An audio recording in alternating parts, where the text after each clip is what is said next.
Matapos itapon ni Julian ang sing-sing sa gitna ng kanilang anibersaryo para sa ibang babae, tinapakan ni Liana ang kanyang dangal at sumumpang susunugin ang ginintuong lunsod ng pamilya Montenegro. Pinili niyang bumangon sa piling ng sikat na bituin na si Rafael at ginawang sandata ang sakit para bawiin ang kanyang kalayaan. Sapat ba ang pagpatawad para patayin ang apoy ng galit? O isang mas malupit na labanan ang lalamon sa lahat ng mga traidor? Handa na ba ang inyong mga puso para sa isang kwentong susubok sa inyong pananaw tungkol sa pag-ibig at pagtataksil? Halina't samahan ninyo akong buksan ang isang aklat ng buhay na puno ng pighati, pagbangon at paghihiganti. Sabi nila, ang pinakamalaking pagkakamali sa buhay mo ay siya rin palang magiging daan sa iyong pinakamatamis na tagumpay. Ating pakinggan ang kwento ni Liana, isang babaeng sinaktan, ngunit sa huli ay natagpuan ang tunay na lakas sa kanyang pag-iisa. Ang tanging maririnig sa malawak na hapagkainan ng mansyon ng mga Montenegro ay ang mahinang kalansing ng kubyertos na tumatama sa mamahaling pinggan. Para kay Liana Reyes, ang katahimikang iyo ay iyon ay mas malakas pa sa anumang sigaw. 3 taon.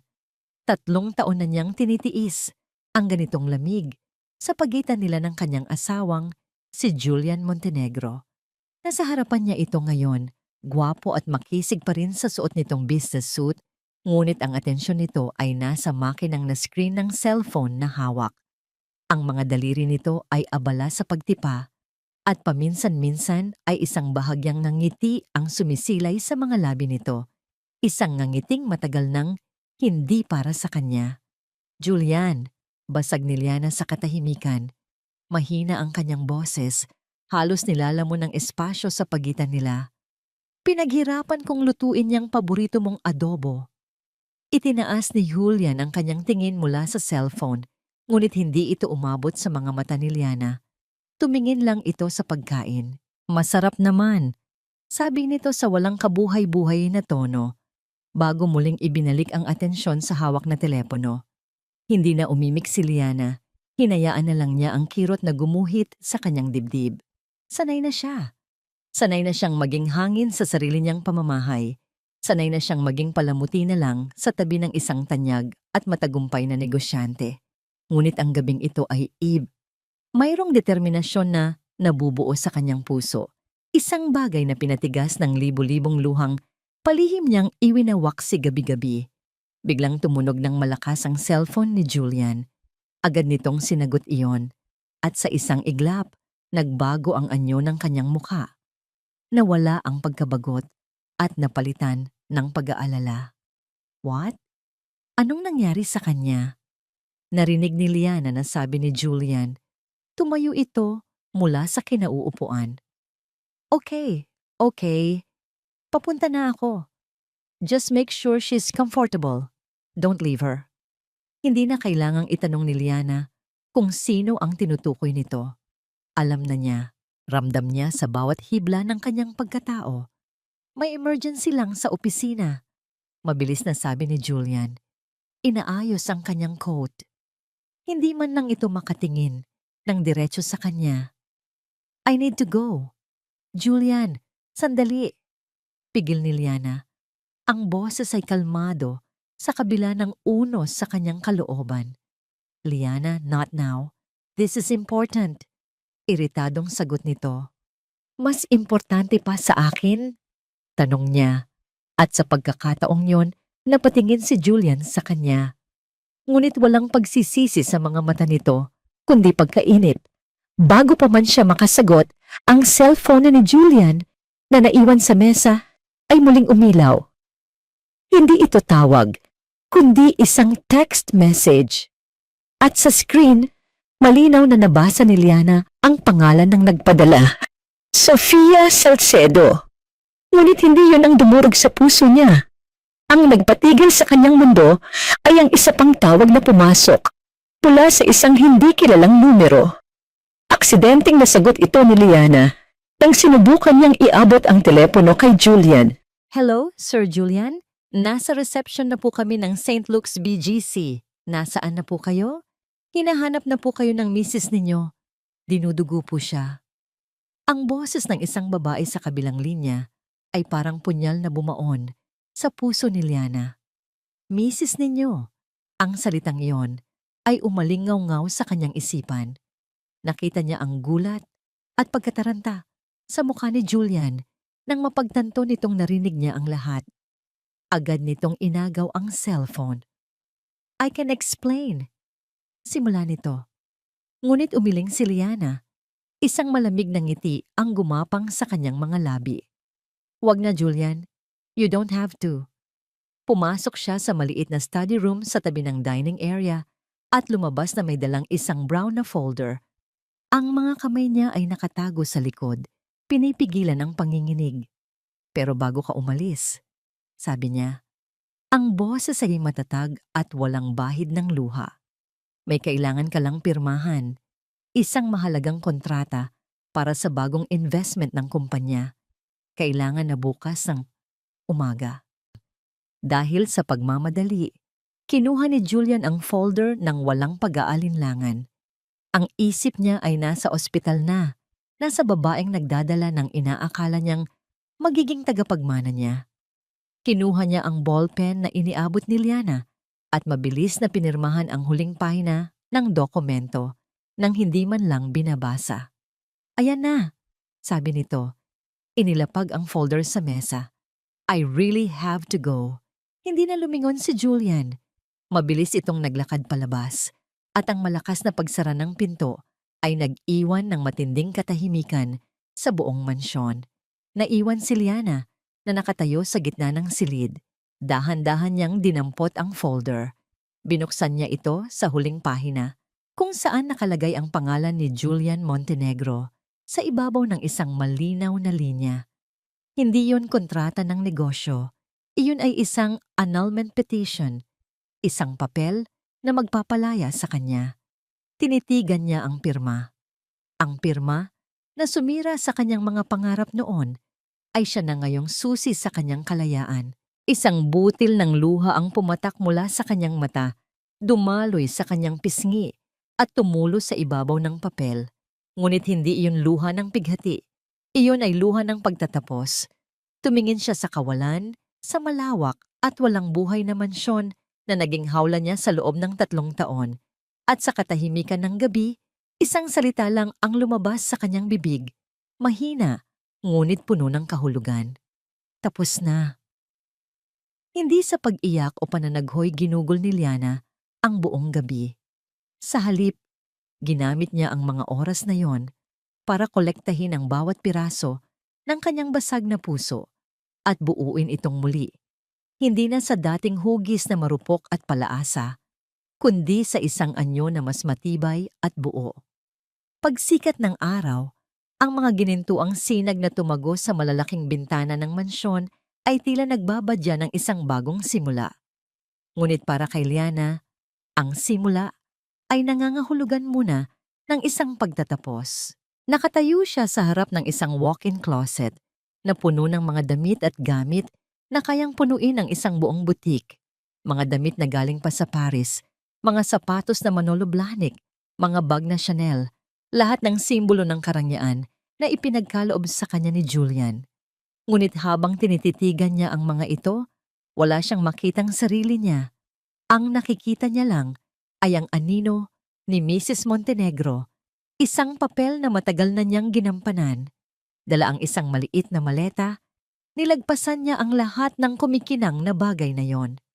Ang tanging kinuha niya ay ang mga damit na dala niya noong una siyang tumuntong sa bahay na ito. Kinuha niya ang luma niyang kopya ng paborito niyang libro, ang maliit na litrato ng kanyang mga magulang, at ang kwintas na may maliit na susi na bigay sa kanya ng kanyang ina. Ito ang mga bagay na Liana Reyes, hindi Montenegro. Habang hinihila niya ang kanyang maleta sa malawak na pasilyo na gawa sa marmol, narinig niya ang isang matigas na boses mula sa itaas ng engrandeng hagdanan. At saan ka pupunta, Liana? Si Doña Elvira Montenegro, ang ina ni Julian. Nakatayo ito roon, Balot sa isang mamahaling silk robe, ang mukha ay walang emosyon, ngunit ang mga mata ay nag-aapoy sa paghamak. Para sa kanya, si Liliana ay palaging isang dayuhan sa mundo nila, isang palamuti na hindi kailanman naging karapat-dapat. Huminga ng malalim si Liana bago humarap. Aalis na po ako, Doña Elvira. Aalis? Isang sarkastikong tawa ang kumawala sa ina ni Julian. At saan ka naman pupulutin? Babalik sa maliit ninyong bahay. Huwag mong sabihin sa aking nakalimutan mo na kung paano ka namin iniahon sa hirap. Bawat salita ay isang patalim. Ngunit hindi na ito tumatalab kay Liana. Hindi ko po nakakalimutan. At habang buhay ko pong tatanawin na utang na loob ang tulong ninyo. Ngunit ang kasal ko kay Julian ay hindi kasama sa bayad utang na iyon. Walang utang na loob! Sigaw ni Doña Elvira. Bumababa na ito ng hagdan. Ang bawat hakbang ay mabigat. Matapos kitang ituring na parang tunay na anak, matapos ibigay sa iyo ng anak ko ang lahat, ito ang isusukli mo? Iiwan mo siya dahil lang sa isang maliit na hindi pagkakaunawaan? Napatigil si Liana. Maliit na hindi pagkakaunawaan? Ang pagkakaroon ng ibang babae, ang pagbubuntis nito, ang pagtatago ng katotohanan, lahat ba yon ay maliit lang? Hindi po ako umalis dahil sa kung anong kulang, Doña Elvira. Kalmadong sagot ni Liana. Ang kanyang boses ay hindi nanginginig. Umalis po ako dahil sa kung anong sobra. Sobrang sakit, sobrang panloloko, at sobrang pagwawalang bahala. How dare you? Galit na sabi ng matanda. Hindi mo alam kung gaano kakaswerte. Maraming babae ang handang pumatay para mapunta sa posisyon mo. Kung ganun po, ibigay niyo na sa kanila ang posisyon ko. Sagot ni Liana. Tinalikuran na niya ito at nagpatuloy sa paglakad patungo sa pinto. Dahil para sa akin, hindi ito posisyon, isa itong kulungan. Hindi na niya hinintay ang sagot ni Doña Elvira. Binuksan niya ang malaki at mabigat na pinto. Sa pag-click ng seradura, naramdaman niya ang pagputol ng huling tanikala na nagkukulong sa kanya. Paglabas niya ng gate, sinalubong siya ng hangin ng umaga. Huminga siya ng malalim. Pinuno ang kanyang baga ng hangin na hindi amoy mamahaling pabango o lumang sama ng loob. Ito ang hangin ng kalayaan. Sa unang pagkakataon, sa loob ng 3 taon, naramdaman niyang humihinga siyang muli. Naglalakad siya sa tabi ng kalsada, walang tiyak na patutunguhan, nang biglang mag-vibrate ang kanyang cellphone sa loob ng bulsa. Kinuha niya ito at nakita ang pangalan ni Julian na kumikislap sa screen. Alam niya, nalaman na nito ang totoo. Pinabayaan niyang mag-ring ito ng mag-ring. Ang tunog ay tila desperadong sigaw mula sa mundong tinalikuran na niya. Nang tumigil ito, agad na pumasok ang sunod-sunod na text messages. Liana, answer the phone! What is the meaning of this? Annulment? Are you crazy? Where are you? We need to talk. Mag-usap tayo. Pinatay ni Liana ang tawag ng muling subukan ni Julian. Ang mga daliri niya ay hindi nanginginig habang tinitipa ang numero nito. Hindi para sagutin, kundi para i-block ito. Isang click at nawala na ang pangalan ni Julian sa kanyang listahan. Itinaas niya ang cellphone sa kanyang harapan. Pinindot niya ang power button hanggang sa mamatay ito. Nagdilim ang screen at sa itim na salamin yon, nakita niya ang sariling refleksyon. Hindi na ang mukha ng isang babaeng luhaan at nagmamakaawa. Ang nakita niya ay isang mukha na payapa, may bahid ng pagod, ngunit higit sa lahat, desidido. Ito na ang mukha ng kalayaan. Itinago niya ang telepono sa kanyang bag, kasama ng lahat ng alaala na gusto na niyang iwanan.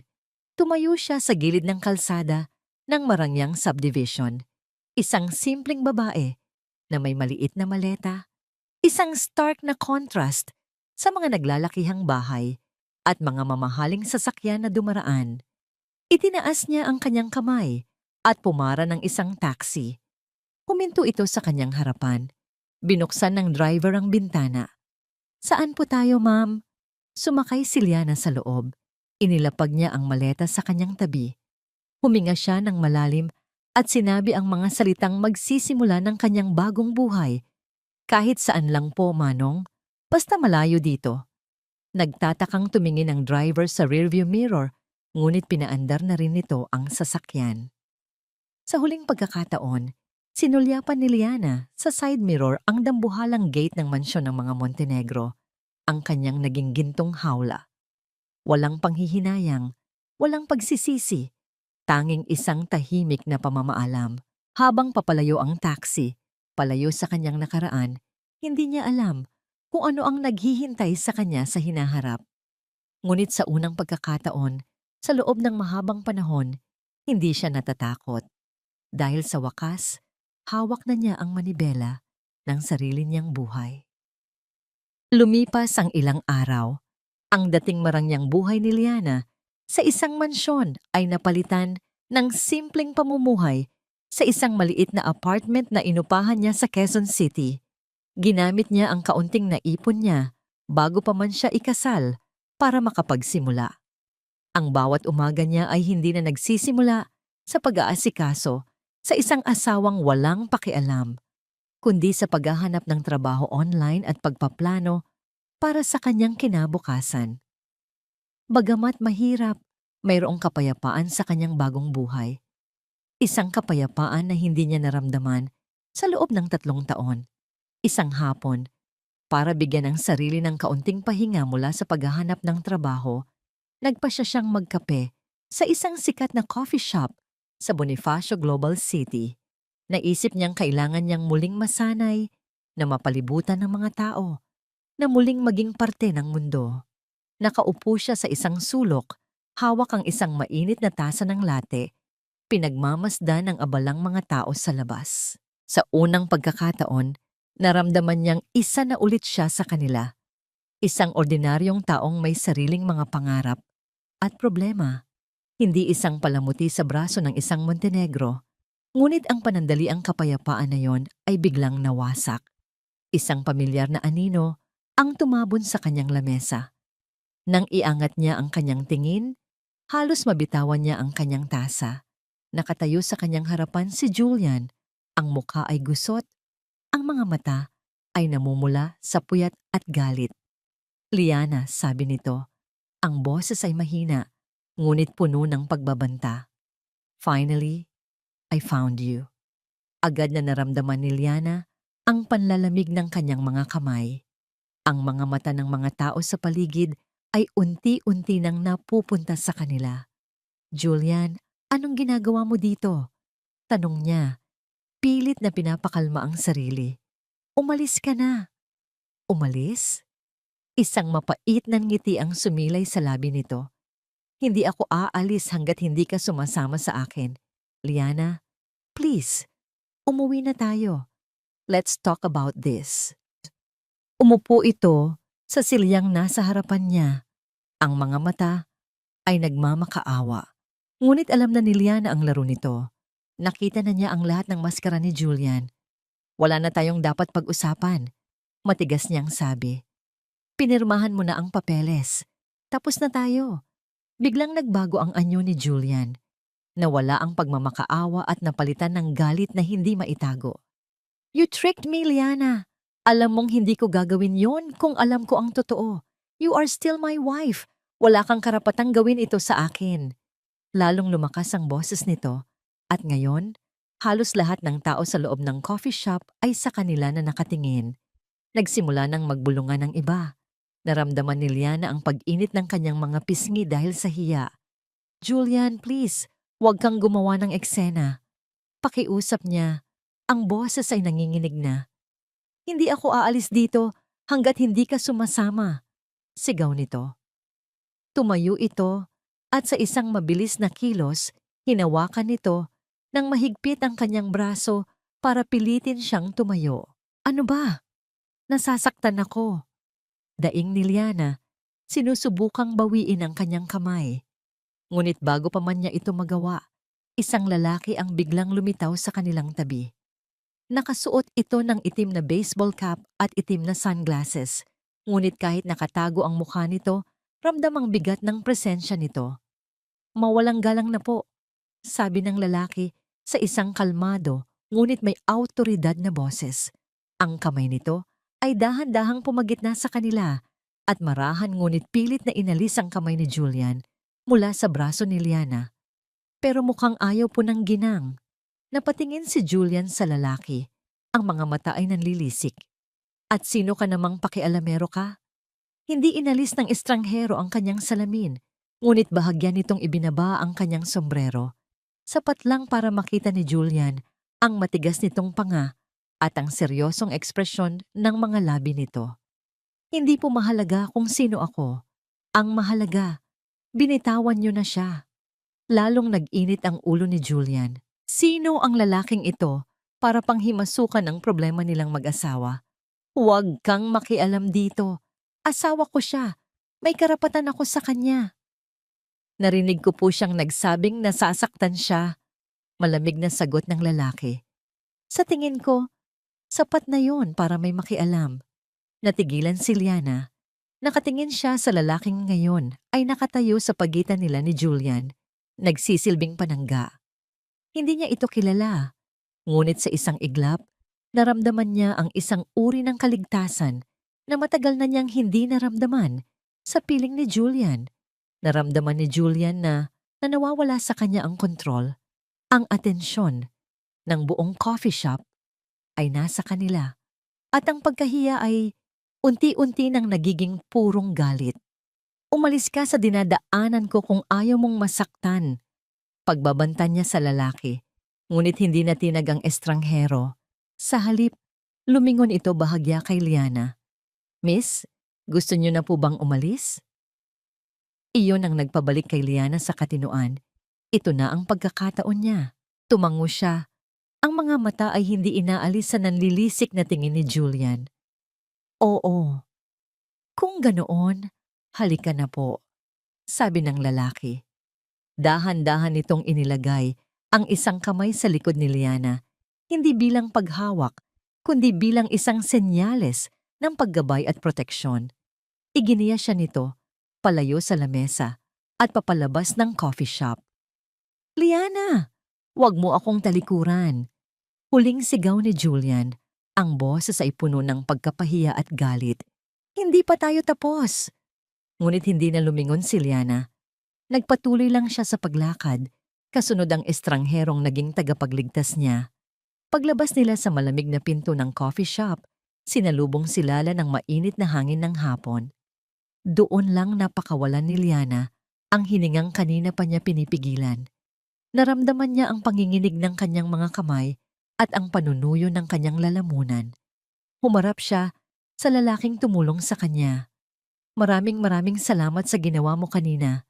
Sabi niya, ang boses ay bahagyang nanginginig pa rin. Hindi ko alam kung anong gagawin ko kung wala yon. Mahinahong sagot ng lalaki. Ang boses nito ay malalim at nakakapakalma. Nakita kong kailangan mo ng tulong. Okay ka lang ba talaga? Tumango si Liana. Pilit nang ngumiti. Oo, okay lang. Nagulat lang ako. Hindi ko inaasahang hahanapin niya ako. Isang sandali ng katahimikan ang namagitan sa kanila. Tila pinag-aaralan ng lalaki ang kanyang mukha. Sinusubukan basahin ang mga emosyon sa likod ng kanyang mga mata. At pagkatapos, dahan-dahan nitong inalis ang kanyang sunglasses at sombrero. Sa sandaling iyon, tila huminto sa pag-ikot ang mundo ni Liana. Hindi siya maaring magkamali. Ang mukhang iyon, ang perpektong hugis ng panga, ang matangos na ilong, at higit sa lahat, ang mga matang yon, na tila nangungusap kahit walang sinasabi, ay nakikita niya sa mga billboard sa EDSA, sa mga palabas sa telebisyon, sa mga blockbuster na pelikula. Ang lalaking nagligtas sa kanya ay si Rafael de Leon, ang A-list actor, ang tinaguriang heartthrob of the nation. Napatulala lang si Liana, hindi makapagsalita. Ang utak niya ay sinusubukang iproseso ang lahat. Sa lahat ng tao sa buong Pilipinas na maaring tumulong sa kanya, bakit siya pa? Isang maliit at bahagyang Yang ngiti ang sumilay sa labi ni Rafael na tila sanay na sa ganitong reaksyon mula sa mga tao. Rafael, pagpapakilala nito, inilahad ang kamay na para bang hindi niya alam kung sino ito.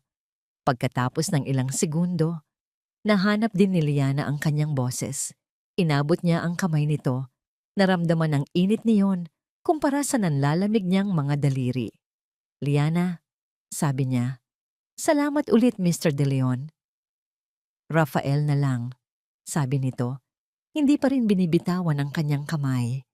Kailangan mo na sigurong umalis bago pa siya lumabas ulit. May sasakyan ka ba? Umiling lang si Liana. Medyo tuliro pa rin. Kung ganoon, sabi ni Rafael, ang mga mata ay puno ng tunay na pag-aalala. Hahayaan mo ba akong ihatid ka kung saan ka man uuwi? Para lang masigurado kong ligtas ka. Hindi alam ni Liana kung ano ang isasagot. Ang lahat ay nangyayari ng napakabilis.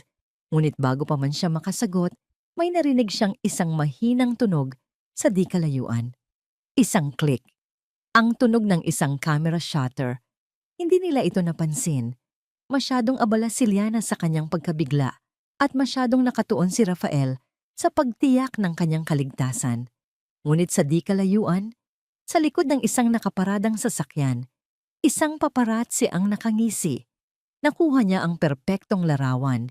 Si Rafael De Leon, ang pinakasikat na bituin sa bansa, habang hawak ang kamay ng isang misteryosong babae na umiyak sa labas ng isang coffee shop. Ang kanilang mga mukha ay magkalapit at puno ng matinding emosyon. Isang larawan na kinabukasan ay magiging pabalat ng bawat tabloid at entertainment website. Isang larawan na magsisimula ng isang malaking eskandalo. Ang katahimikan sa loob ng penthouse unit ni Rafael De Leon sa Rockwell ay isang bagay na parehong kayamanan at sumpa. Dito siya nagtatago mula sa ingay ng mundo, mula sa walang katapusang pag-flash ng mga kamera at sa mga peking ngiti ng mga taong nakapaligid sa kanya. Ngunit sa gabing ito, ang katahimikan ay tila mas malakas pa sa sigawan ng libu-libong fans. Nakatayo siya sa harap ng salaming bintana na mula sahig hanggang kisame. Hawak ang isang baso ng whiskey, pinagmamasdan ang kumikinang na mga ilaw ng syudad sa ibaba. Ngunit hindi ang tanawin ang nasa isip niya. Ang nasa isip niya ay isang pares ng mga mata. Mga matang puno ng sakit, takot, ngunit sa ilalim ng lahat ng yon, mayroong isang kislap ng katatagan na hindi niya malimutan. Ang mga mata ni Liana, hindi siya sanay sa ganitong pakiramdam. Sanay siyang makakita ng paghanga, pagnanasa, o kung minsan ay inggit sa mga mata ng mga babaeng nakakasalamuha niya. Ngunit ang nakita niya kay Liana ay iba. Isang hilaw na emosyon, isang katotohanan na bihira na niyang makita sa kanyang ginagalawang mundo. Ang tapang nitong harapin ang lalaking halatang nanakit sa kanya ay tumatak sa kanyang isipan. Kinuha niya ang kanyang tablet mula sa center table. Gaya ng inaasahan, nagliliyab na ang internet. Bawat entertainment news site, bawat blog, bawat social media feed ay may iisang laman. Ang litrato nilang dalawa sa labas ng coffee shop. Ang anggulo ng kuha ay perpekto. Mukha siyang nag-aalala, habang si Liana naman ay mukhang nalulungkot. Ang kamay nila ay magkahawak pa rin. Ang mga headline ay mababangis at puno ng espekulasyon. Rafael De Leon, may bago nang dinadala sa puso? Sino ang misteryosong babae? The nation's heartthrob na huling namamagitan sa away ng isang mag-asawa. From real to real, is this the new leading lady of Rafael De Leon? Napabuntong hininga na lang si Rafael. Ito ang ayaw niya sa lahat. Ang kawalan ng privacy, ang mabilis na paghusga ng publiko. Ngunit ang mas inaalala niya ay hindi ang sarili niyang imahe, kundi ang babaeng bigla na lang naisabak sa gulong ito. Isang pribadong tao si Liana, at ngayon, ang mukha niya ay nakakalat na sa buong Pilipinas. Biglang tumunog ng malakas ang kanyang cellphone at sa screen ay pangalan ng kanyang manager na si Anton. Huminga muna siya ng malalim bago ito sinagot. Raf, nakita mo na ba? My God, the internet is going crazy. Sino yung babae? Anong nangyari? Kailangan mong mag-deny. Sabihin mong fan mo lang na nagpa-picture o malayong kamag-anak. We need to control this. Sunod-sunod na sabi ni Anton. Ang boses ay nagpapanik. Kalmado lang si Rafael. Anton, relax. Relax? Paanong magre-relax? May bago kang endorsement na ilo-launch next week. Kailangan nating protektahan ang image mo. Isang maling galaw lang, Raf, tapos ang lahat. Hindi ako magsisinungaling, Anton. Matigas na sabi ni Rafael. At lalong hindi ko ilalagay sa alanganin ng babae para lang iligtas ang sarili ko.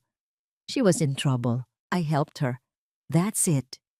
Pero hindi ganyan ang nakikita ng mga tao. Giit ni Anton.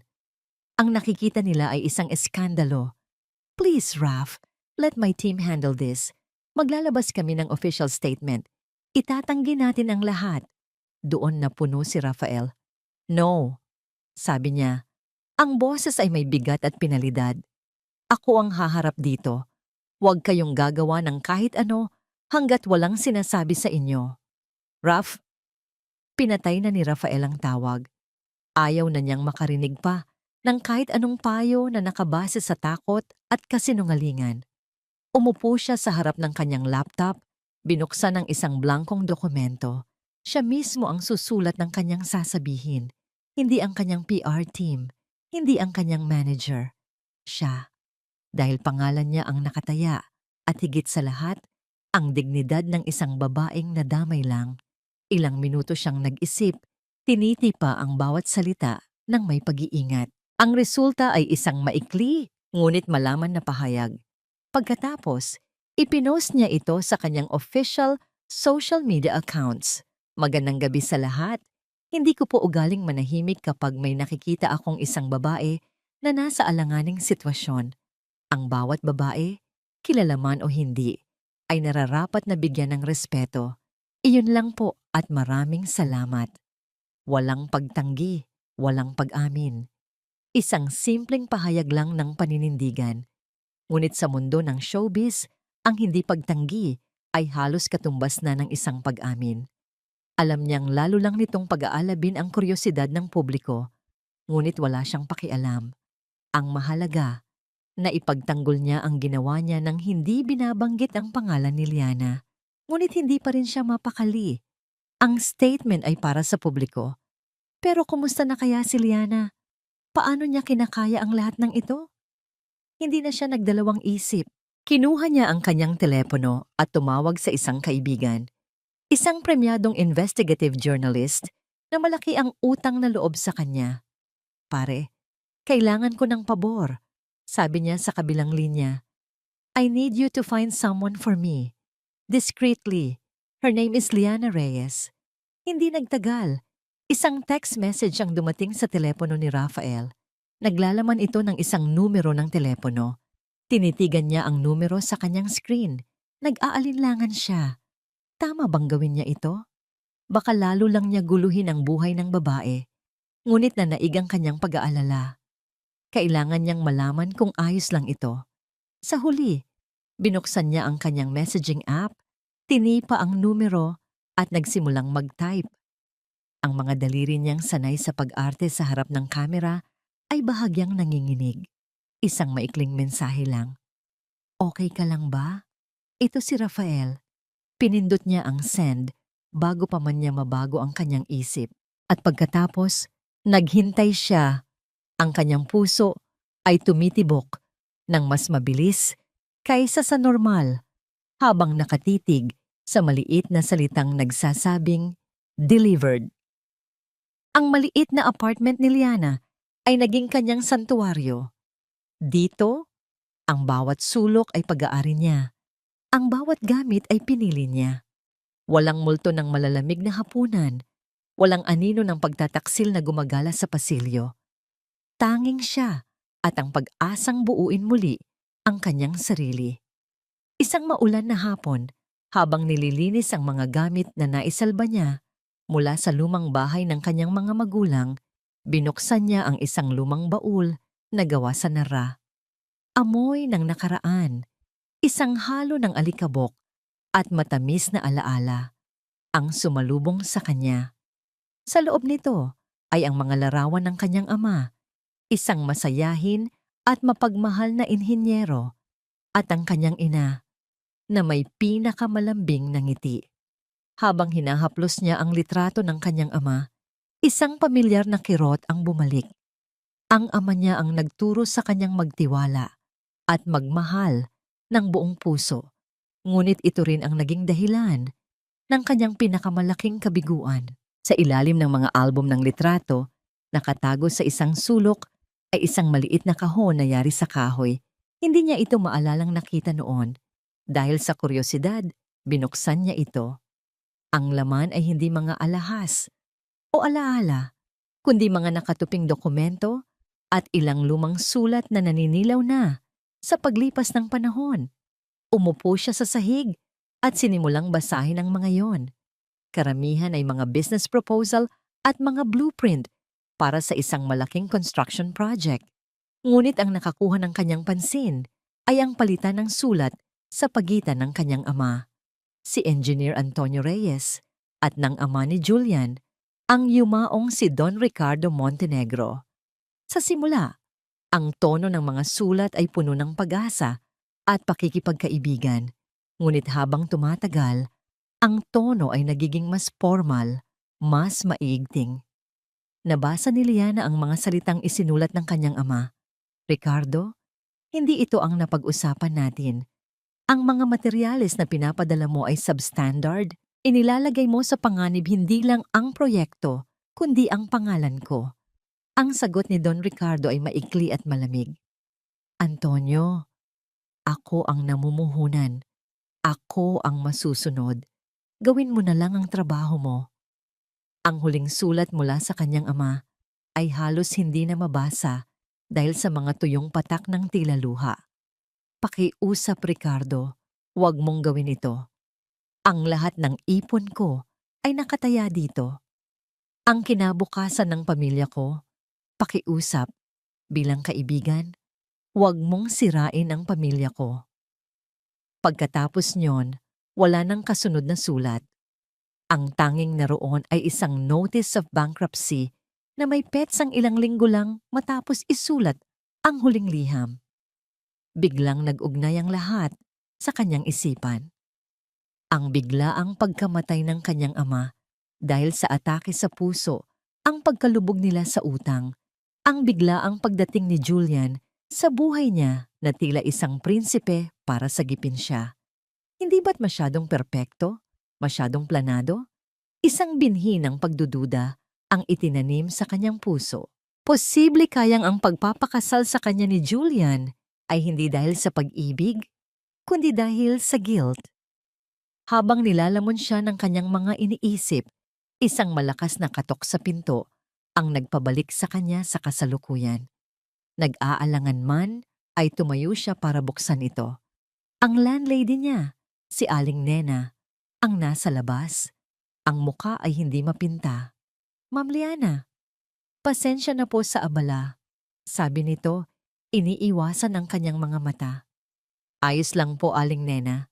May problema po ba? Tanong ni Liana. Kasi po, pasensya na po talaga, ma'am. Pero kailangan niyo na po sanang lisanin ang apartment sa lalong madaling panahon. Po? Bakit po? Gulat na tanong ni Liana. Bayad naman po ako hanggang sa susunod na buwan. Nagkamot ng ulo si Aling Nena, halatang napipilitan lang. May tumawag po kasi sa akin. Isang makapangyarihang tao raw po. Sinabi niya na kung hindi ko po kayo mapapaalis, ipapasara daw po niya ang buong building. Ma'am Liana, pasensya na po. May pamilya rin po akong binubuhay. Hindi na kailangang hulaan ni Liana kung sino ang tinutukoy ni Aling Nena. Julian, ito ang paraan niya ng pagganti. Dinudurog siya nito ng dahan-dahan. Inaalis ang lahat sa kanya hanggang sa wala na siyang pagpipilian kundi ang bumalik dito. Nang magsara ang pinto, napasandal na lang si Liana dito. Ang mga binti ay tila nanghihina. Napapaligiran siya ng mga liham ng nakaraan at ng banta ng kinabukasan. Sa isang iglap, naramdaman niya ang matinding pag-iisa. Pinagtataksila na siya ng nakaraan at ngayon, tinatakbuhan pa siya ng kasalukuyan. Wala na siyang matatakbuhan, wala nang malalapitan. Sa gitna ng kanyang pag-iisip, biglang nag-vibrate ang kanyang cellphone sa ibabaw ng lamesa. Ang tunog niyon ay tila isang maliit na ingay sa gitna ng malakas na unos sa kanyang dibdib. Hindi niya sana ito papansinin, ngunit nagpatuloy ito sa pag-vibrate. Kinuha niya ito ng walang gana. Iniisip na baka isa na namang hindi kilalang numero na galing kay Julian. Ngunit hindi. Isang text message mula sa isang hindi rehistradong numero. Binuksan niya ito. 2 pangungusap lang. Ngunit ang 2 pangungusap na iyon ang nagpatigil sa kanyang paghinga. Okay ka lang ba? Ito si Rafael. Nabitawan niya ang mga lumang sulat na hawak niya. Ang mga papel na naglalaman ng pait ng kanyang nakaraan ay kumalat sa sahig. Nakatitig lang siya sa screen ng kanyang telepono sa pangalan ng lalaking nagligtas sa kanya at sa tanong na walang sino man ang nagtanong sa kanya sa loob ng mahabang panahon. Okay ka lang ba? Napuno ng luha ang kanyang mga mata. Ngayon, sa gitna ng pagiging dumiin sa pader, sa gitna ng kawalan ng pag-asa, isang sinag ng liwanag ang biglang lumitaw. Isang tanong, isang pangalan, isang koneksyon, pinunasan niya ang kanyang mga luha. Ang kanyang pagdadalawang isip ay napalitan ng isang biglaang determinasyon. Hindi niya hahayaang manalo si Julian. Hindi niya hahayaang durugin siya nito. Hawak ang telepono, ang mga daliri niya ay nanginginig pa rin. Hindi na dahil sa takot, kundi dahil sa isang bagong damdamin na hindi niya pa masabi kung ano. Tinitigan niya ang mensahe ni Rafael at nagpasya siyang sumagot. Ang bawat sulok ng malawak na opisina ni Julian Montenegro ay sumisigaw ng kapangyarihan mula sa mamahaling mahogany desk hanggang sa malawak na tanawin ng Makati skyline mula sa kanyang bintana. Ngunit sa mga nagdaang araw, ang kapangyarihang yon ay tila walang silbi. Para siyang isang haring nakaupo sa trono, ngunit ang kanyang reyna ay umalis na. Paulit-ulit na bumabalik sa kanyang isipan ang eksena sa coffee shop. Si Liana at ang paksyet na Rafael de Leon na iyon. Ang paraan ng pagtayo nito para protektahan si Liana. Ang paraan ng paghawak nito sa kamay ng kanyang asawa. Ang bawat alaala ay parang laso na kumakalat sa kanyang sistema. Sir? Naputol ang kanyang pag-iisip nang pumasok ang kanyang sekretarya. Sir Julian? Tumatawag po si Ma'am Sofia. Pang-5 tawag na po niya. Napahila mo si Julian sa kanyang mukha. Inis. Iyon ang nararamdaman niya. Inis kay Liana sa pag-alis nito. Inis kay Rafael de Leon sa pakikialam nito. At ngayon, inis kay Sofia sa pangungulit nito. Ang babaeng dati ay kanyang kanlungan at pahinga mula sa malamig na pagsasama nila ni Liana ay isa na ngayong obligasyon na nakakasakal. Sabihin mo, I'll call her back.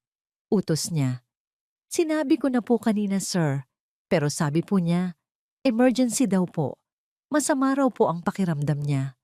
Napabuga na lang ng hangin si Julian. Wala siyang pagpipilian. Ang bata sa sinapupunan ni Sofia ang kanyang alas, ang tagapagmana na hindi maibigay sa kanya ni Liana. Okay, fine. I'm going out. Cancel all my afternoon appointments. Pagdating niya sa marangyang condominium unit ni Sofia sa BGC, naabutan niya itong nakahiga sa sofa, umiiyak habang nakahawak sa tiyan nito. Ang eksenang ito, na dati ay nagpapalambot sa kanyang puso, ay tila isa na lang gasgas na plaka. Julian, buti dumating ka, sabi ni Sofia sa pagitan ng mga hikbi. Ang sakit ng puson ko. Natatakot ako para sa baby natin. Lumapit si Julian at umupo sa tabi nito, ngunit may distansya. Did you call your doctor? Tanong niya. Ang boses ay walang bakas ng pag-aalala. Hindi pa. Gusto ko, ikaw ang unang makaalam. Ikaw ang una kong matawagan. Sabi nito, ipinupulupot ang mga braso sa leeg ni Julian. Julian, kailan mo ba ako ipapanagutan? Nahihirapan na ako sa ganitong sitwasyon. Ang baby natin, Julian. Kailangan niya ng kumpletong pamilya. Ramdam ni Julian ang pagod. Ang pang-akit ni Sofia ang drama nito, ang walang katapusang pangangailangan nito para sa atensyon. Lahat ay nagsisimula ng maging isang malaking pabigat. Dati, ang mga luha niyang ito ang nagpapaamo sa akin. Ngayon, nakakairita na lang pakinggan. Sofia, we've talked about this, sabi niya. Marahang inaalis ang mga braso nito. Ayusin ko muna ang gulo namin ni Liana. Just be patient. Patient? Tumaas ang boses ni Sofia. Hanggang kailan ako magtitiis, Julian? Habang ikaw, hinahabol mo pa rin ang asawa mong iniwan ka na? Hindi mo ba nakikita? Ako ang nandito para sa'yo. Ako ang magbibigay sa'yo ng anak. Tumayo si Sofia at nagpunta sa kusina para kumuha ng tubig, nagpupunas ng kanyang mga pekeng luha. Gusto ko lang naman ng kasiguraduhan, Julian. Naiwan si Julian sa sala. Ang ulo ay kumikirot. Naiwan ni Sofia ang kanyang cellphone sa center table at sa isang iglap umilaw ito. Isang text message. Hindi sana niya ito papansinin, ngunit ang pangalan ng nagpadala ay kakaiba. Kuya, at ang mensahe sa ilalim nito, malapit na, babagsak din siya. Napakunot ang noo ni Julian. Anong ibig sabihin noon? Sino ang babagsak? At bakit parang may halong paghihiganti sa tono ng mensahe? Sakto namang bumalik si Sofia mula sa kusina, hawak ang isang baso ng tubig. Nakita niya ang tingin ni Julian na nakatuon sa kanyang cellphone. Agad na nagbago ang kanyang ekspresyon, ngunit mabilis din niya itong itinago sa likod ng isang ngiti. Kinuha niya ang cellphone at mabilis na itinago sa kanyang bulsa. Sino yon? Kalmadong tanong ni Julian, ngunit ang kanyang mga mata ay matalim na nakamasid sa bawat kilos ni Sofia. Wala yon.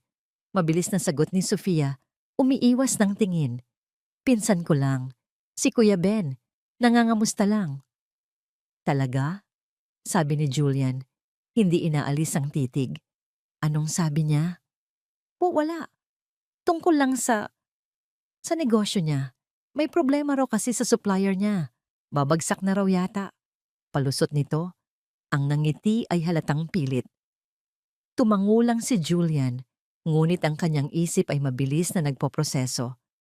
Isang kasinungalingan. Alam niya kapag nagsisinungaling si Sofia, ang bahagyang panginginig ng boses nito, ang pag-iwas ng kanyang mga mata, ito ang mga senyales na nakabisado na niya. Sa unang pagkakataon, hindi lang inis ang naramdaman niya kay Sofia, kundi hinala.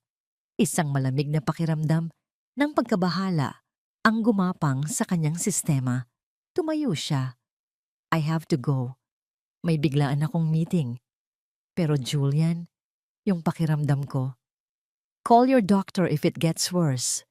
Putol niya, ang boses ay malamig at walang emosyon. I'll send money for the check-up. Hindi na niya hinintay ang sagot ni Sofia. Naglakad siya palabas ng condominium unit, isinara ang pinto sa likuran niya at iniwan ng isang naguguluhang si Sofia. Pagpasok niya sa kanyang sasakyan, hindi niya ito agad pinaandar. Kinuha niya ang kanyang telepono, ngunit hindi si Liana ang tinawagan niya. Nagdial siya ng ibang numero, ang numero ng isang tao na matagal na niyang pinagkakatiwalaan para sa mga maruruming trabaho.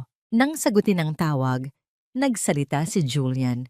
Ang boses ay mababa at puno ng panganib. I have a job for you. I want you to investigate someone. I want to know everything about her family, her past, her connections, everything. Her name is Sofia Salcedo. Ilang araw na tinititigan ni Liana ang mensahe ni Rafael sa kanyang telepono. Isang simpleng tanong, ngunit para sa kanya, iyon ay isang lubid na inihagis sa isang taong nalulunod. Pagkatapos ng maraming pag-aalinlangan, pagkatapos tanungin ang sarili kung tama ba ang gagawin niya, Nag-type siya ng isang maikling sagot. Medyo hindi, pero salamat sa pag-aalala. Hindi niya inaasahan ang mabilis na tugon nito. Gusto mo bang pag-usapan? Alam ko ang isang lugar na tahimik. Walang makakakilala sa atin. At iyon ang dahilan kung bakit narito siya ngayon.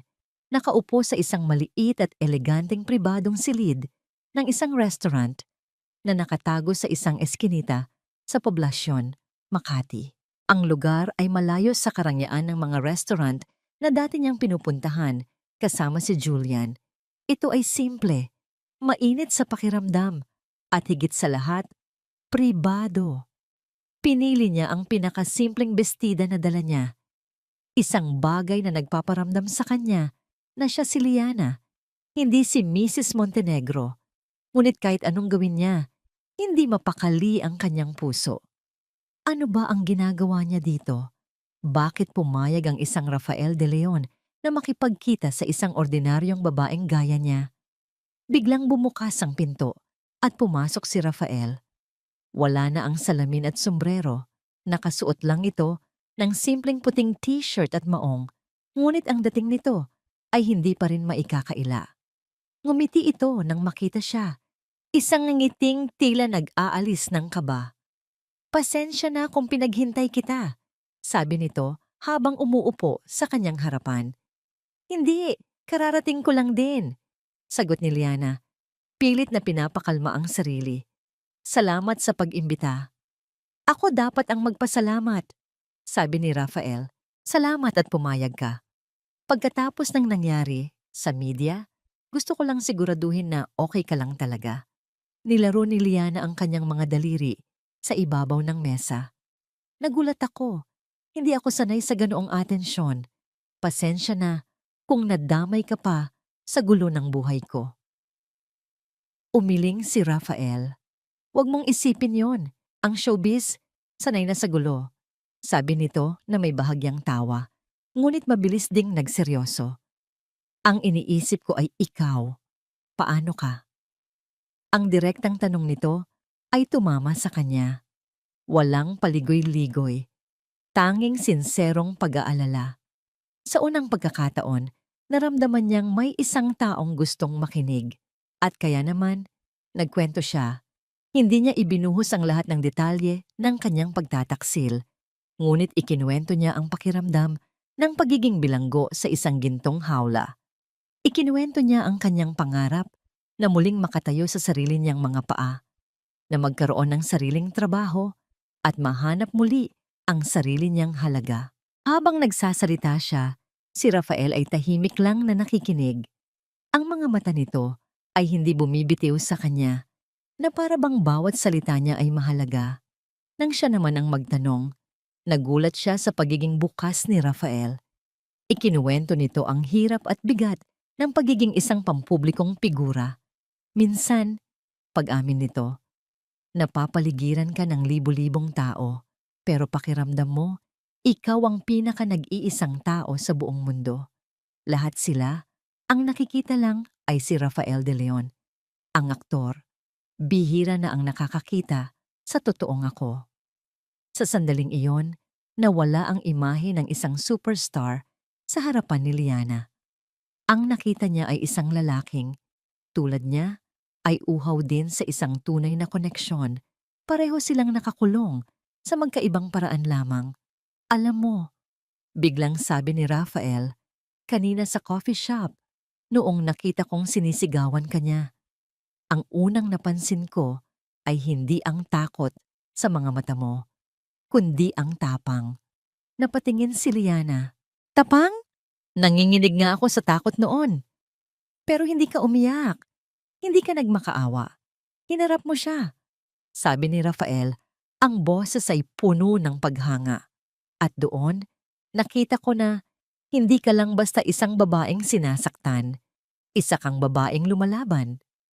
Ang mga salitang iyon ay tumagos sa puso ni Liana. Walang sino man ang nakapagsabi sa kanya niyon noon. Kahit ang sarili niya, hindi niya nakita sa ganoong paraan. At sa gitna ng kanilang pag-uusap, sa init ng kanilang pag-uunawaan, isang bagay na milagroso ang nangyari. Tumawa si Rafael sa isang kwento tungkol sa kanyang sarili, isang nakakahiyang karanasan sa isang shooting. At si Liana, sa unang pagkakataon, sa loob ng napakatagal na panahon, ay ngumiti. Hindi ito isang pilit na ngiti para sa mga bisita. Hindi ito isang malungkot na ngiti para itago ang sakit. Ito ay isang tunay mula sa pusong ngiti na umabot sa kanyang mga mata, nagbigay liwanag sa buo niyang mukha. Napahinto si Rafael sa pagtawa. Tinitigan niya lang si Liana, na para bang ngayon lang niya nakita ang tunay nitong ganda. Nang matapos ang kanilang hapunan, sabay silang lumabas sa restaurant. Ang gabi ay tahimik at ang hangin ay malamig. Huminto sila sa tapat ng sasakyan ni Rafael. "Salamat dito, Rafael," sabi ni Liana. Ang boses ay puno ng pasasalamat. "Salamat sa pakikinig." "Salamat din sa pagtitiwala," sagot nito. Isang sandali ng katahimikan ang namagitan sa kanila, ngunit hindi ito awkward.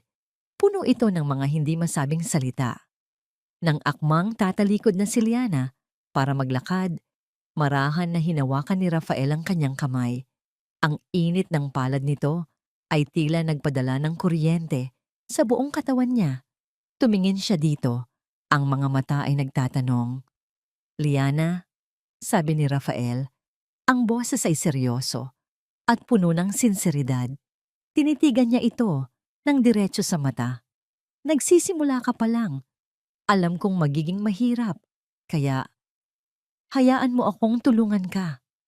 Ang mga salitang iyon, ang hawak ng kanyang kamay, ang sinseridad sa kanyang mga mata, lahat ay nagsanib para buwagin ang huling pader na nakapalibot sa puso ni Liana. Tumango lang siya, hindi makapagsalita. Ngunit sa kabilang banda ng kalsada, sa loob ng isang madilim na sasakyan na may tinted na bintana, may isa pang pares ng mga mata na nakamasid. Si Julian Montenegro. Sinundan niya si Liana at nakita niya ang lahat. Ang pagpasok nila sa restaurant, ang halos 2 oras na pananatili nila sa loob. At ngayon, ang eksenang ito, ang paghawak ni Rafael de Leon sa kamay ng kanyang asawa at ang itsura sa mukha ni Liana, isang itsura ng pag-asa at kilig. Isang itsura na matagal na niyang hindi nakikita. Isang itsura na hindi na para sa kanya. Humigpit ang hawak ni Julian sa manibela. Ang mga buko ng kanyang daliri ay namumuti. Isang mababang ungol ng galit ang kumawala mula sa kanyang lalamunan. Ang kanyang mga mata ay naging pula, hindi lang dahil sa selos, kundi dahil sa isang mas madilim na damdamin. Ang pakiramdam ng isang hari na inaagawan ng kanyang pag-aari.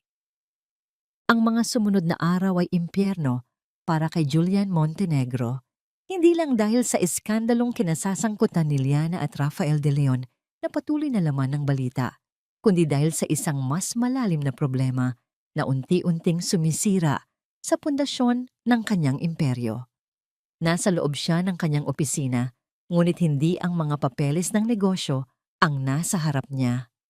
Ang nakalatag sa kanyang mesa ay isang brown folder na kaka-deliver lang ng pribadong investigador na inupahan niya.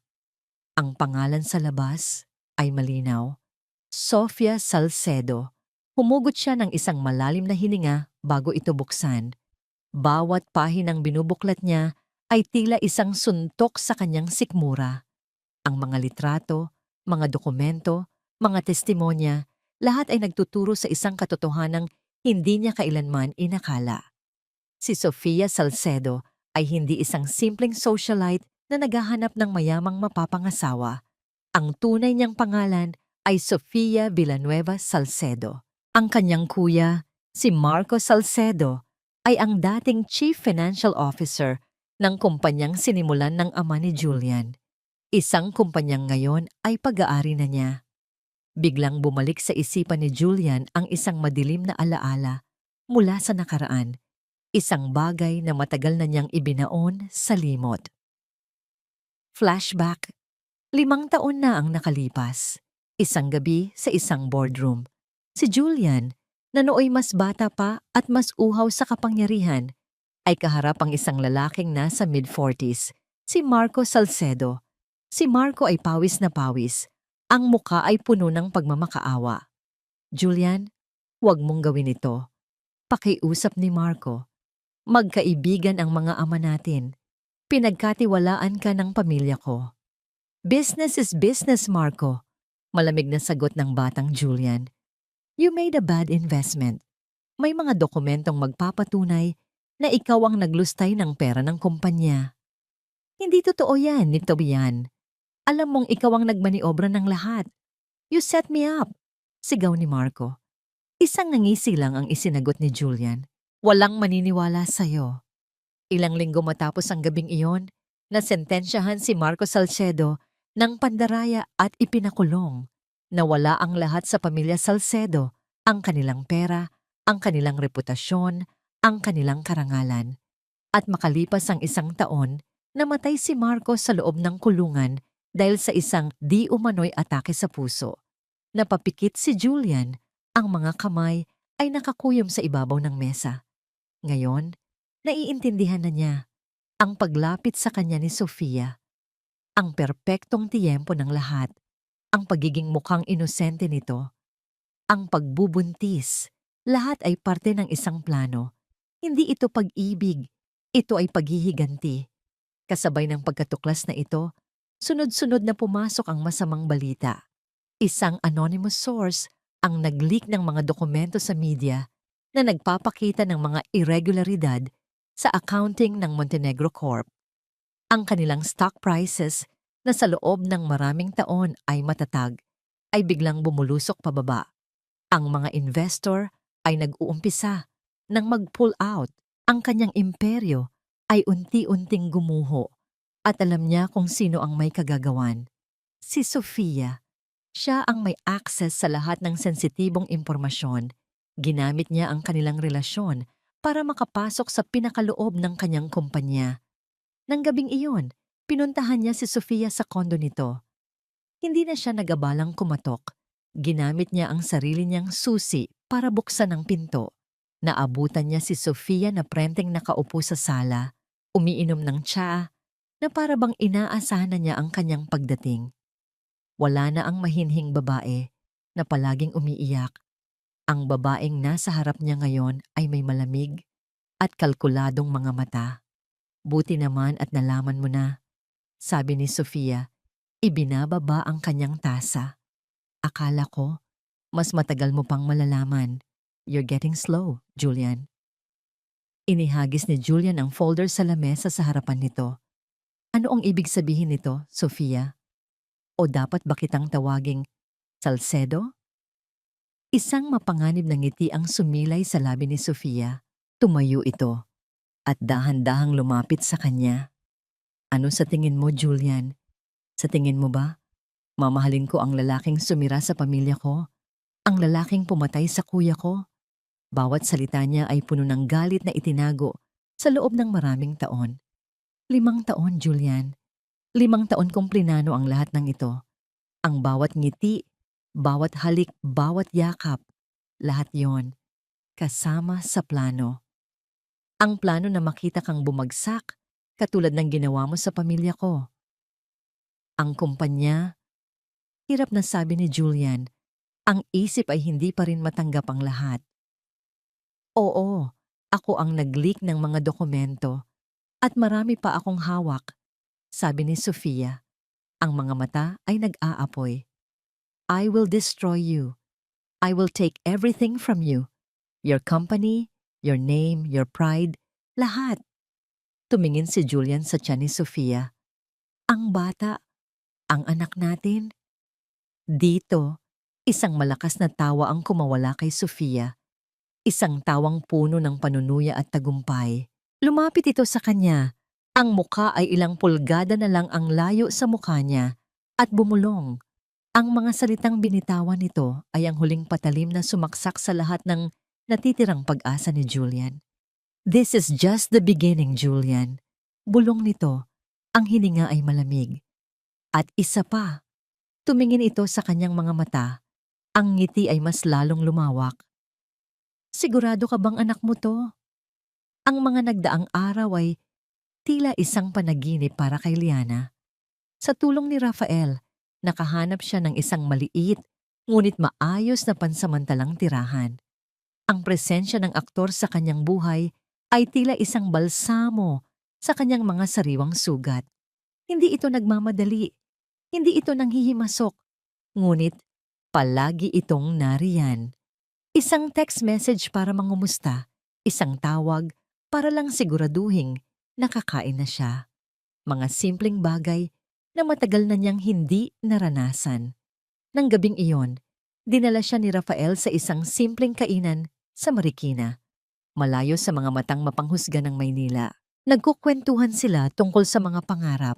Ang pangarap ni Liana na magtayo ng maliit na flower shop at ang pangarap ni Rafael na balang araw ay makagawa ng isang pelikula na siya mismo ang nagsulat. Sa gitna ng tawanan at pagbabahagi ng mga lihim, sa unang pagkakataon sa loob ng maraming taon, naramdaman ni Liana na siya ay buo, na siya ay sapat. Habang masaya silang nagkukwentuhan, biglang tumunog ang telepono ni Rafael.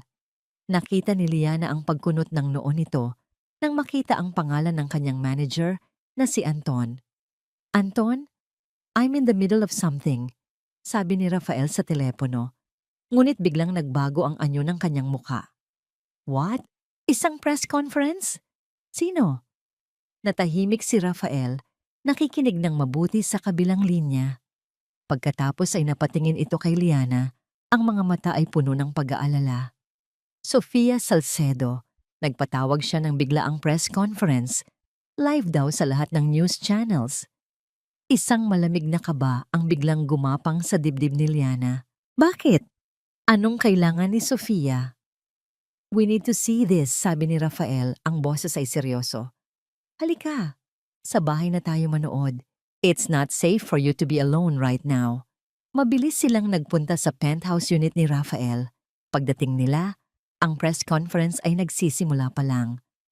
Sa malaking screen ng telebisyon, nakita nila si Sofia, nakaupo sa gitna ng entablado, napapaligiran ng mga mikropono at mga kumukislap na ilaw ng kamera.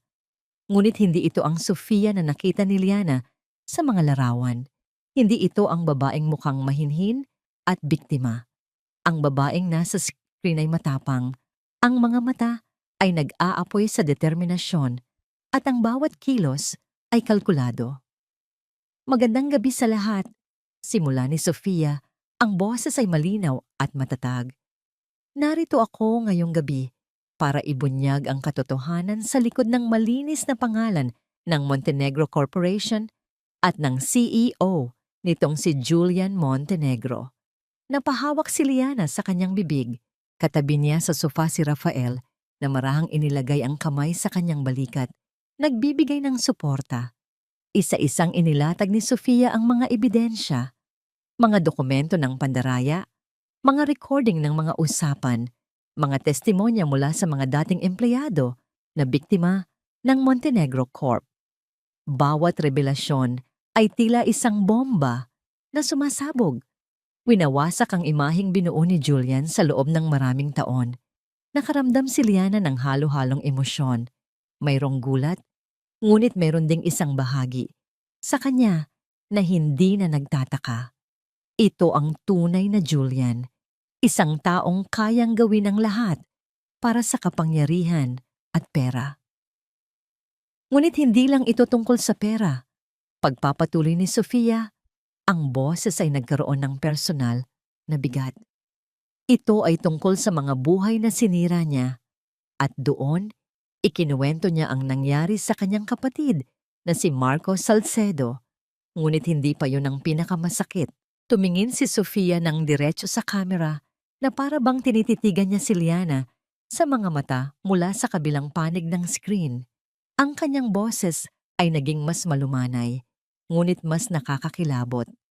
Alam kong nanonood ka, Liana. At sa lahat ng kasinungalingang ipinakain sa iyo ni Julian, ito na siguro ang pinakamasakit.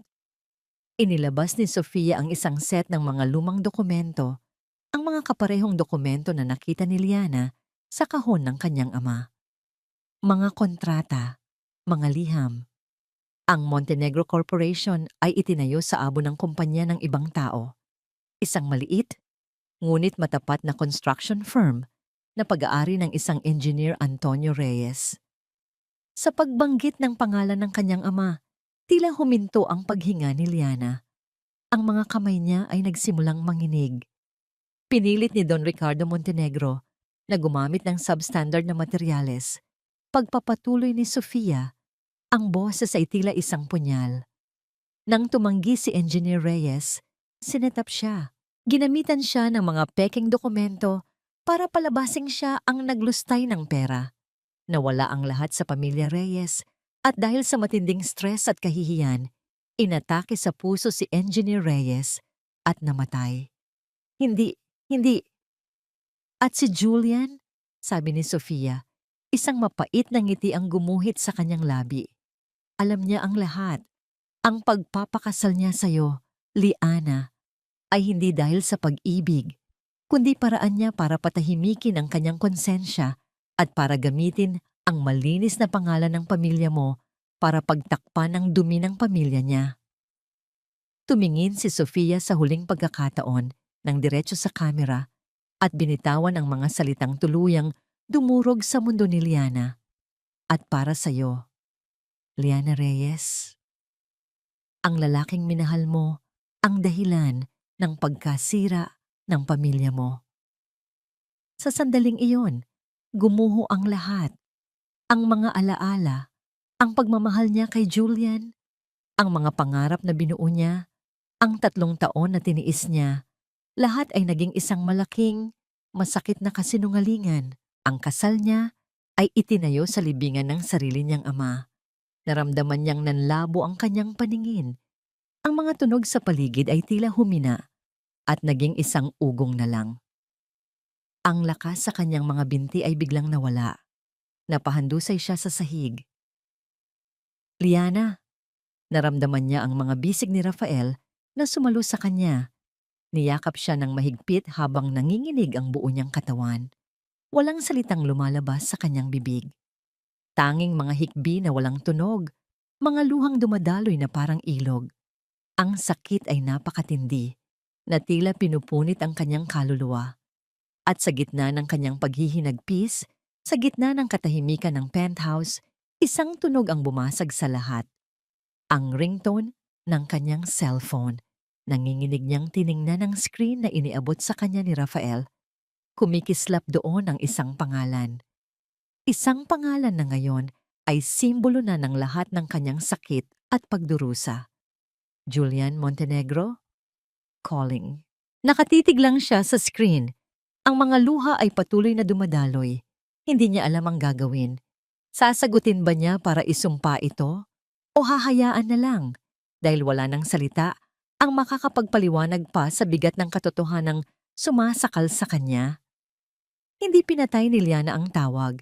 Hinayaan niyang magring ito ng magring. Ang tunog ay tila isang desperadong tibok ng puso sa gitna ng nagibang mundo.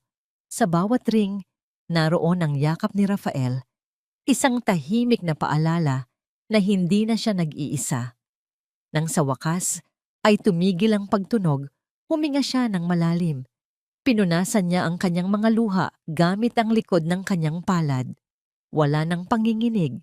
Ang matinding sakit ay napalitan ng isang kakaibang kalinawan, isang malamig na determinasyon.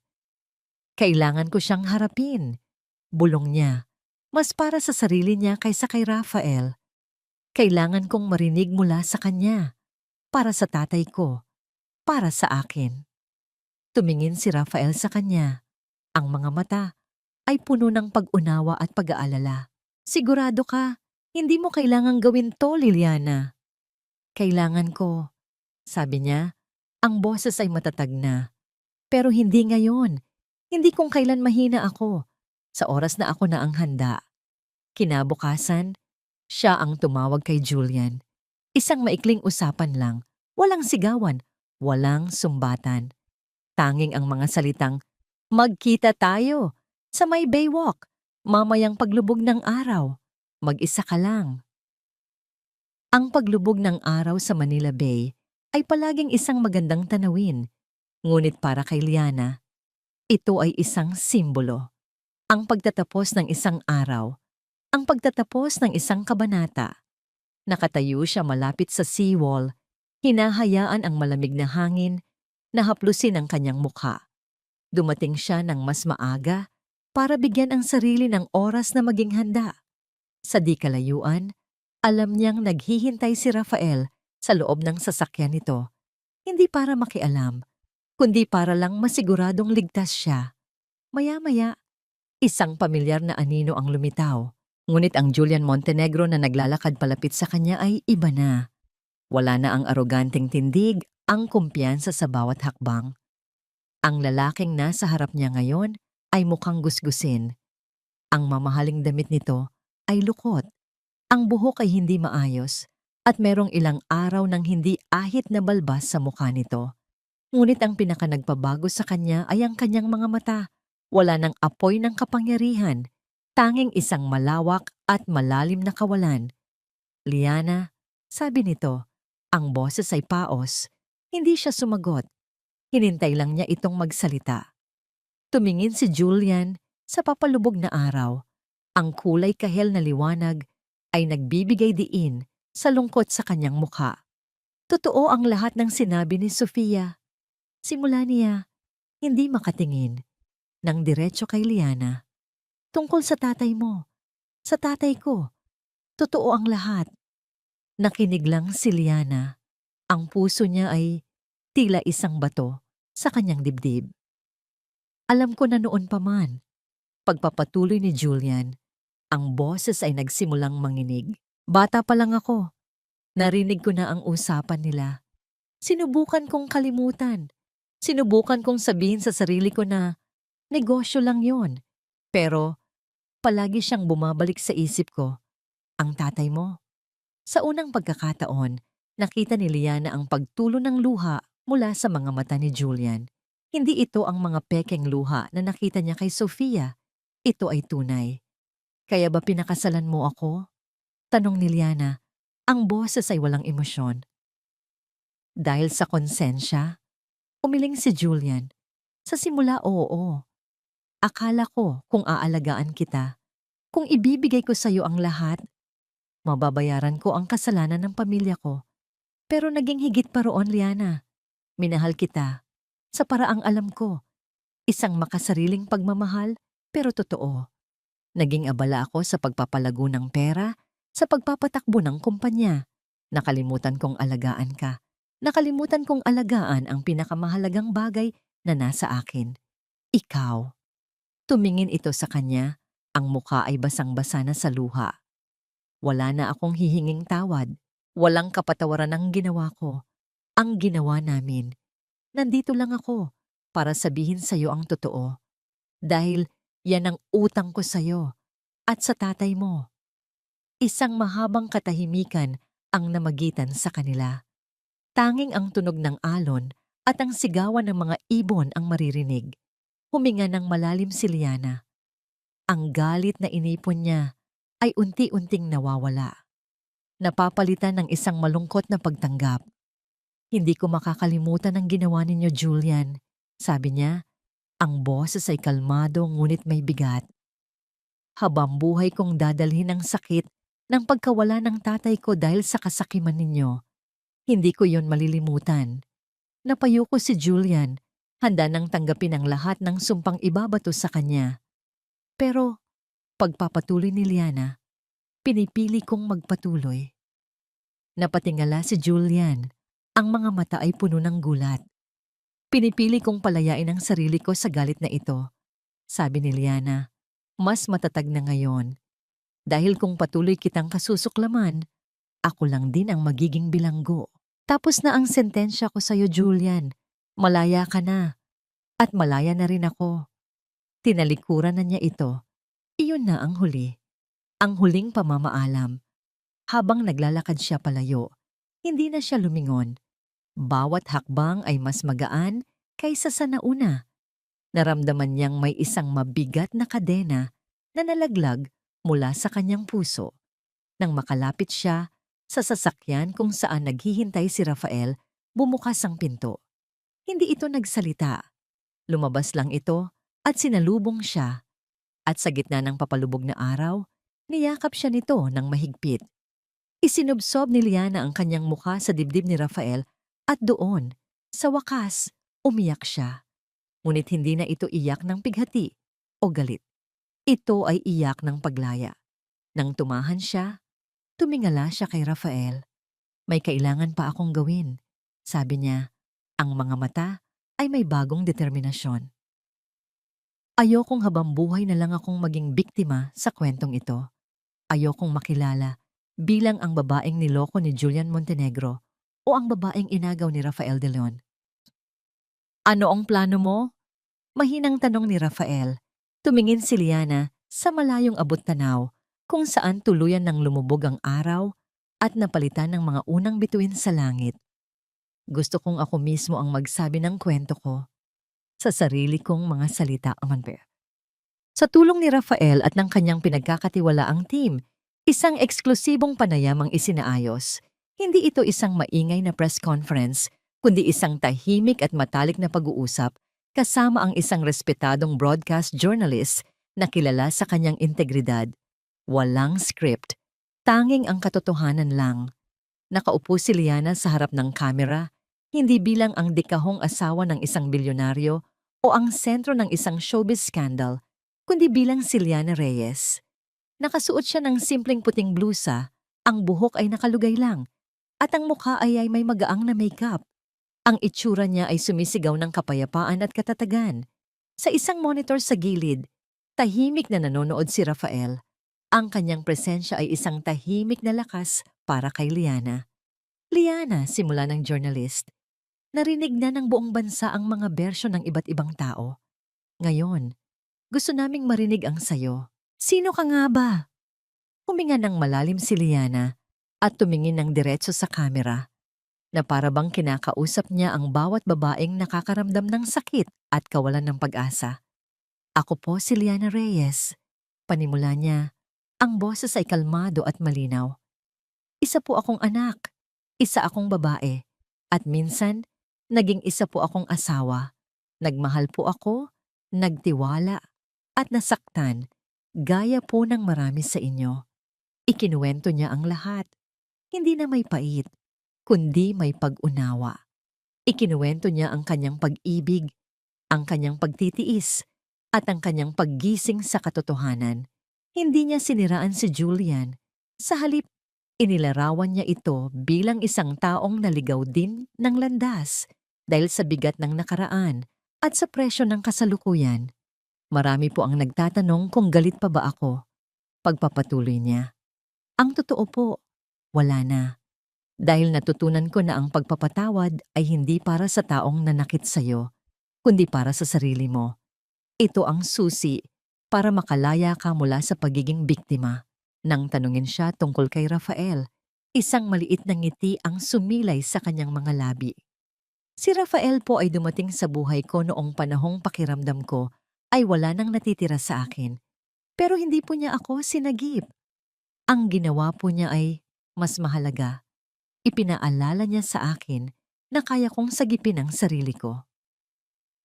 Ang panayam na yon ay naging viral. Ang sinseridad at katatagan ni Liana ay umantig sa puso ng libu-libong Pilipino, lalo na sa mga kababaihan.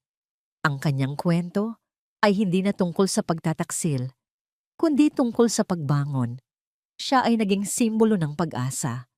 Kasabay ng paglabas ng panayam, ang Montenegro Corporation ay tuluyan ng bumagsak. Si Julian, matapos ang kanyang pag-amin kay Liana, ay nagdesisyon na harapin ang lahat ng kaso laban sa kanya. Isang huling balita ang lumabas tungkol sa kanya. Isang litrato niya sa airport. Mag-isa. Bitbit ang isang maliit na maleta. Papalayo sa bansang minsang naging kaharian niya.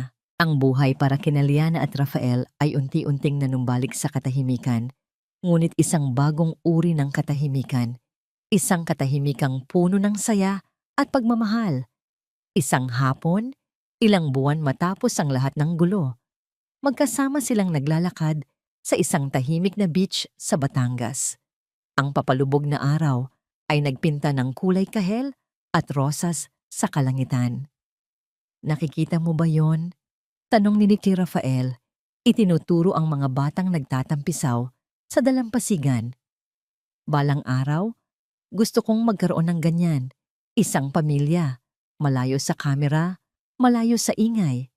Ngumiti si Liliana at isinandal ang kanyang ulo sa balikat nito. Ako rin. Huminto sila sa paglalakad. Humarap si Rafael sa kanya. Ang mga mata nito ay kumikinang.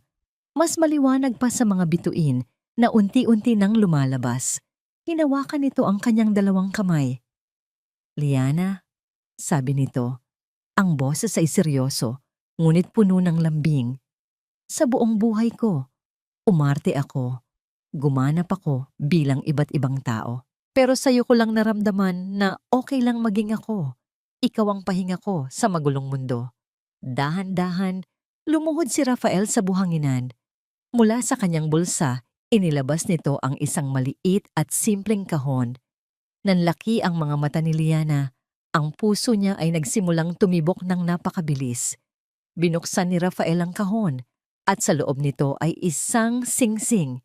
Hindi ito malaki o marangya, kundi isang simple at eleganteng singsing na may isang maliit na diamante na kumikinang sa ilalim ng papalubog na araw. Liana Reyes, sabi ni Rafael. Ang boses ay nanginginig sa emosyon. Sawa na akong umarte sa mga love stories sa pelikula. Tumingin ito ng diretso sa kanyang mga mata. Isang luha ng kaligayahan ang namuo sa gilid ng mata nito. Liana, simulan natin ang sarili nating kwento. 6 na buwan ang lumipas. Ang dating apartment na naging kanlungan ni Liana ay isa na lamang alaala. Ngayon, ang tinatawag niyang tahanan ay isang bahay na malapit sa dagat. Isang bahay na pinuno nila ni Rafael hindi ng mamahaling gamit, kundi ng mga halaman, libro, at masasayang alaala.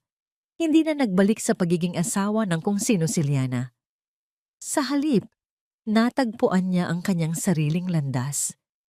Sa tulong ng kanyang bagong tuklas na lakas at ng suporta ng publiko, nagtayo siya ng isang maliit na foundation, ang Tahanang Pag-asa, isang halfway house para sa mga babaeng biktima ng emosyonal na pang-aabuso.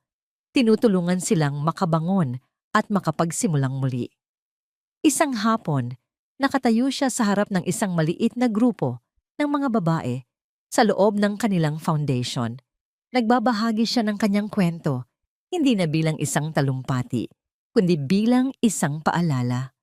Ang pinakamahalagang aral na natutunan ko, sabi niya sa kanila, ang boses ay puno ng init at sinseridad, ay hindi ang halaga mo ang nagbabago, kundi ang mga taong nakapaligid sa'yo.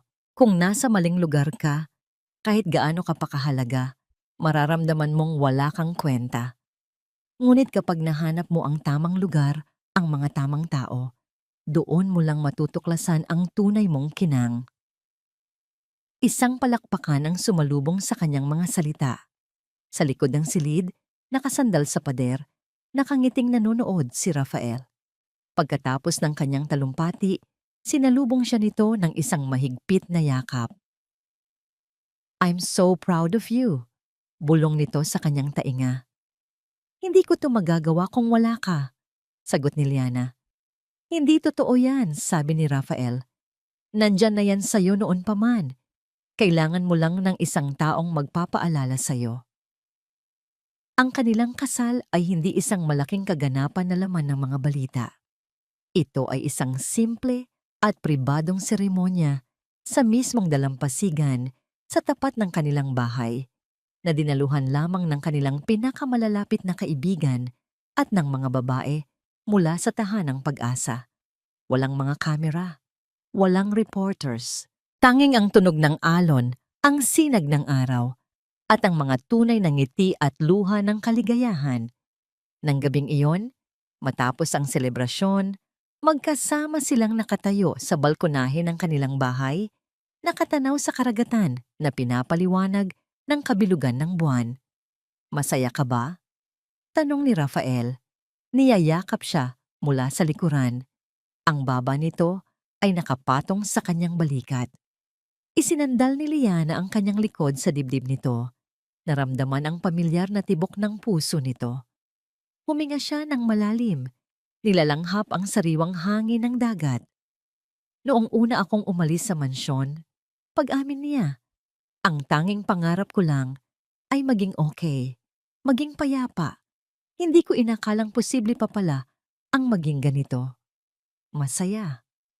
Tumingin siya sa kanyang salamin na refleksyon sa glass door ng balkonahe. Ang babaeng nakatingin pabalik ay hindi na ang babaeng nawawala at puno ng pighati. Ang mga mata nito ay kumikinang na sa pag-asa. Ang ngiti nito ay totoo at hindi na kailangang itago. Natagpuan na niya ang kanyang sarili. Sa wakas, nahanap ko na ang tahanan ko. Bulong niya. Hinawakan ni Rafael ang kanyang kamay at marahang hinalikan. Ako rin, sagot nito. Hindi ang bahay na bato o ang mga mamahaling gamit. Ang tahanan pala ay isang pakiramdam. Ito ang kapayapaan sa iyong puso. Ito ang pagiging buo ng iyong pagkatao. At higit sa lahat, ito ang pagiging nasa piling ng taong nakikita ka, tinatanggap ka, at minamahal ka. Hindi dahil sa kung anong meron ka, kundi dahil sa kung sino ka. Magkayakap silang dalawa, tahimik na pinagmamasdan ang mga bituin, habang ang mga alon sa dalampasigan ay tila umaawit ng isang himig ng walang hanggang pag-ibig at bagong simula. Ang kanilang kwento ay hindi isang fairy tale na walang problema, kundi isang kwento ng katatagan, pagpapatawad, at paghahanap ng tunay na kaligayahan sa mga guho ng nakaraan. Isang tahanang tunay. Sa huling bahagi ng kwentong ito, ang paglalakbay ni Liana ay nananatiling salamin ng maraming pusong tahimik na nasugatan, ngunit patuloy na umaasang makalaya. Mula sa malamig na pagtataksil ni Julian at sa mga tanikala ng galit na minana, mula sa nakaraan ng dalawang pamilya, natutunan ni Liana na ang tunay na lakas ay hindi sa pagtitiis, kundi sa tapang na piliin ang sarili. Ang kanyang desisyong kumawala sa isang ginintuang kulungan ay hindi kabiguan, kundi pagsilang muli. Sa pagdaan ng sakit, paghihiganti at pagbagsak ng pamilyang Montenegro, naging malinaw ang aral. Ang kasamaan ay may hangganan, at ang mga pusong piniling maging tapat at mapagpatawad ay sa huli-huli ginagantimpalaan ng kapayapaan at tunay na pagmamahal. Ipinapaalala ng kwentong ito na ang kaligayahan ay hindi ibinibigay ng katanyagan, yaman o apelyido, kundi ng kakayahang mahalin at igalang ang sarili.